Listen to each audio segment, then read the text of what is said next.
السلام علیکم ورحمۃ اللہ وبرکاتہ۔ میں محمد زید آپ کی خدمت میں ایک نئی سٹوری کے ساتھ حاضر ہوا ہوں۔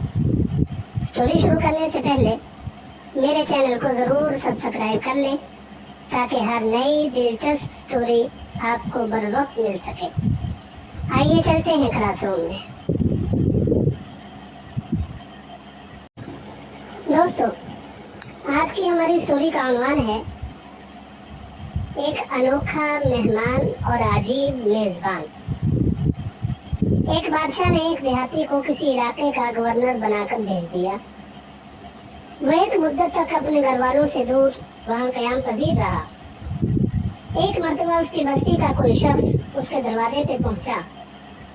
اسے سخت بھوک لگ رہی تھی۔ دیہاتی نے اپنے اہل و عیال کی خیریت معلوم کرنے کی غرض سے اس کی بڑی آؤ بھگت کی، اس کے سامنے کھانا پیش کیا اور پھر اپنے اہل خانہ کے بارے میں پوچھنے لگا۔ اب ان کا مکالمہ سماعت فرمائیے۔ میزبان نے پوچھا، میرے بیٹے عمیر کا کیا حال ہے؟ ماشاءاللہ، اس نے تو آپ کے پوتے پوتیوں سے پورا محلہ آباد کر دیا ہے۔ عمیر کی ماں کیسی ہے؟ وہ بھی خوش و خرم زندگی گزار رہی ہے۔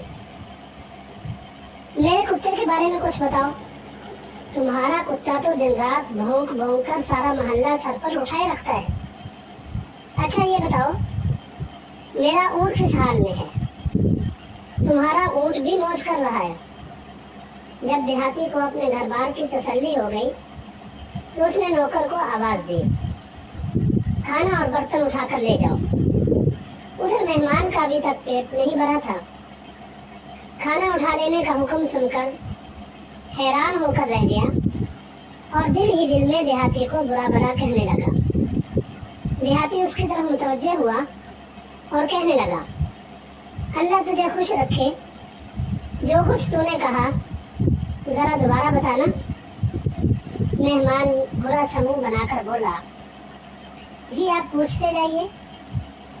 اب وہ پوچھنے لگا، میرے کتے کا کیا حال ہے؟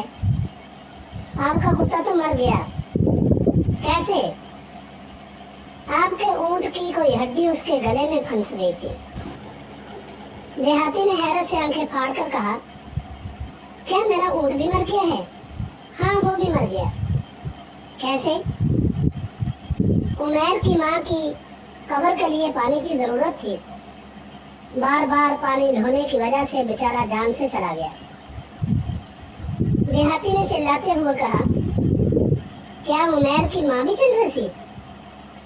مہمان نے سرد آہ بھرتے ہوئے کہا، بیچاری محبت کی ماری بیٹے کی جدائی کا غم کب تک برداشت کرتی؟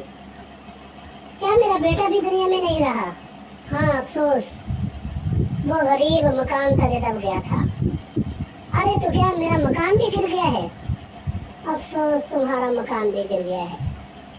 یہ سن کر دیہاتی نے ڈنڈا اٹھایا اور مہمان کے پیچھے دوڑا، لیکن وہ تو اس وقت تک دروازے سے باہر نکل چکا تھا۔ دوستو،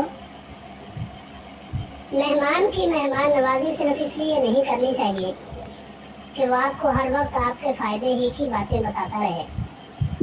مہمان کے سامنے سے کھانا اور دسترخوان اس وقت تک نہ اٹھائے جب تک وہ خود دسترخوان سے پیچھے نہ ہٹ جائے اور کھانے سے ہاتھ نہ اٹھا لے، ورنہ ہو سکتا ہے کہ آپ کا مہمان بھی آپ کو امتحان کے رزلٹ وغیرہ کی کوئی خطرناک خبر سنا ڈالے۔ دوستو، آج کی ویڈیو اچھی لگی ہو تو ویڈیو کو لائک اور شیئر ضرور کریں۔ ملتے ہیں ایک نئی سٹوری کے ساتھ۔ اپنا بہت زیادہ خیال رکھیے گا۔ اللہ حافظ۔